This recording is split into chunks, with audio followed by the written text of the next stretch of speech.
კიდევ ერთი მძიმე შემთხვევა დედაქალაქში და კითხვები უსაფრთხოებაზე, რომელიც უკვე საგანგაშო სისტემურ ხასიათს ატარებს. ლოტკინის დასახლებაში სკვერში 14 წლის მოზარდს ატრაქციონი დაეცა. მერი მოხდარზე პასუხისმგებლობას არ იღებს და ვანდალიზმზე საუბრობს. ეს არის სივრცე, რომელიც კახა კალაძემ საზეიმოდ 2021 წელს გახსნა. თბილისის მერამდე მომხდარს ნაძალადევის გამგეობა გამოეხმაურა, უწყებაში ამტკიცებენ, რომ კონსტრუქცია სტანდარტების დაცვით იყო დამონტაჟებული და ის თავად მოზარდებმა დააზიანეს. ბავშვის მდგომარეობა მძიმეა. მარიამ ლეკიაშვილი აგრძელებს ამ თემაზე ფორმულას პირდაპირ ეთერში საუბარს. მარიამ, გისმენთ. ვანდალიზმი და მავნებლობა არასრულწლოვნების მხრიდან ასეთია თბილისის მერი კახა კალაძე. თბილისის მერის კახა კალაძის შეფასება თბილისის ერთ-ერთ სკვერში მომხდართან დაკავშირებით, როდესაც არასრულწლოვან რკინის კონსტრუქცია დაეცა. როგორც ჩანს, კახა კალაძე სრულიად იზიარებს ნაძალადევის გამგეობის პოზიციას, რომლის მიხედვითაც ისინი ამტკიცებენ, რომ რკინის კონსტრუქცია მცირეწლოვანმა ბავშვებმა ძალის გამოყენებით დააზიანეს და სწორედ ამის შემდეგ დაეცა რკინის კონსტრუქცია მცირეწლოვან ბავშვს. თავად კახა კალაძე პასუხისმგებლობას თავიდან იცილებს და ამბობს, რომ პასუხისმგებლობას აიღებს ის ადამიანი, რომლის დანაშაულიც გამოძიების დასრულების შემდეგ გამოიკვეთება იმ თავარ კითხვაზე, რატომ არ ტარდება სკვერებში ბავშვთა გასართობი ატრიბუტების მონიტორინგი. სწორედ იმ სკვერებში, რომლებსაც კახა კალაძე წლებია უკვე საზეიმო რეჟიმში ხსნის, ამ კითხვასთან დაკავშირებით თბილისის მერს პასუხი არ აქვს.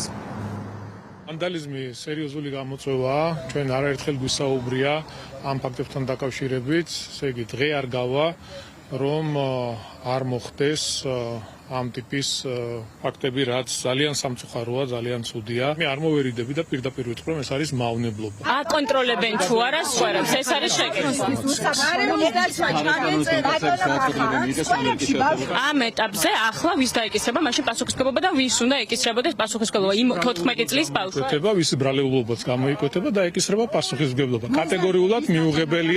კატეგორიულად მიუღებელია ვანდალიზმი და რამდენიმე ადამიანის კონკრეტული ქმედებებიდან გამომდინარე და ვანდალიზმის ფაქტიდან ჩადენილიდან გამომდინარე, როდესაც სხვას აზიანებ, ამას რა თქმა უნდა მოხდება რეაგირება. მომხდართან დაკავშირებით სრულ პასუხისმგებლობას აკისრებენ კახა კალაძეს და თბილისის მერიას ივანიშვილის მთავრობის ოპონენტები. ისინი ამბობენ, რომ ეს არ არის ერთეულის შემთხვევა, როდესაც კახა კალაძის მიერ გახსნილ სკვერებში არასრულწლოვნები დაზიანდნენ და რამდენიმე შემთხვევა ფატალურადაც კი დასრულდა. ისინი ამბობენ, რომ კახა კალაძე ვალდებულია ერთ-ერთ რომელიმე შემთხვევაზე მაინც აიღოს პასუხისმგებლობა. როგორც თბილისის საკრებულოს ყოფილი წევრი საბა ბუაძე ამბობს, ის წლების განმავლობაში სთავაზობდა კახა კალაძეს, რომ შექმნილიყო სპეციალური მონიტორინგის ჯგუფები, რომლებიც ამ სკვერებში ბავშვთა გასართობი ატრაქციონების მონიტორინგს გაუწევდნენ ზედამხედველობას, რაზეც კახა კალაძე მაშინ უარი განაცხადა.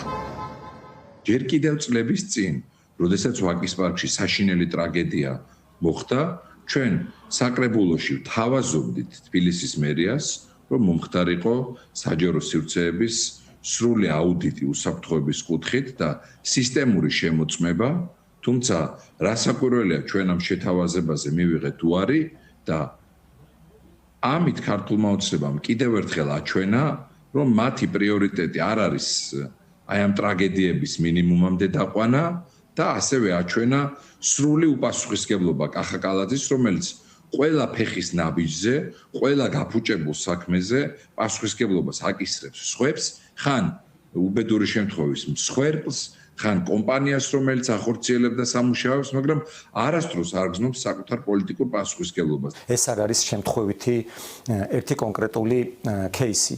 ეს არის მოსალოდნელი ამბავი, როცა დედაქალაქის მერი კახა კალაძე მუდმივად იძახის, რომ ის მხოლოდ საკუთარ თავზეა პასუხისმგებელი, ასევე გენერალური პროკურორი, როცა გამოდის პარლამენტში და იძახის, რომ ის სამართლებრივ პასუხისმგებლობებს ვერ დააყენებს იმ შემთხვევაში, თუ კონკრეტული პიროვნება არ უკავშირდება კონკრეტულ დანაშაულს, ეს გასაგებია ყველასთვის, რომ სამართლებრივი პასუხისმგებლობა ამ შემთხვევაში არ დგება, მაგრამ პოლიტიკური პასუხისმგებლობის საკითხი, როცა არ შემოდის, როცა კახა კალაძე დედაქალაქის მერი, რომელიც პირდაპირ არის პოლიტიკურად პასუხისგებელი მსგავს ამბებზე პასუხისგებლობას ყოველთვის თავიდან ირიდებს, ეს უკვე აღარ არის შემთხვევა, ერთი კონკრეტული შემთხვევა, ეს არის კანონზომიერი შედეგი იმ პოლიტიკისა, რომელსაც ქართული ოცნება და კონკრეტულად კახა კალაძე ატარებს. ახლა მთავარი შეკითხვა არის ის, თუ ვის დაეკისრება პასუხისმგებლობა მომხდართან დაკავშირებით და გახდება თუ არა ეს შემთხვევა მაინც მაგალითი კახა კალაძისთვის, რომ მის მიერ გახსნილ სკვერებში, სადაც არასრულწლოვნები დიდ დროს ატარებენ ბავშვთა გასართობ ატრაქციონების ვარგისიანობას ზედამხედველობა სჭირდება.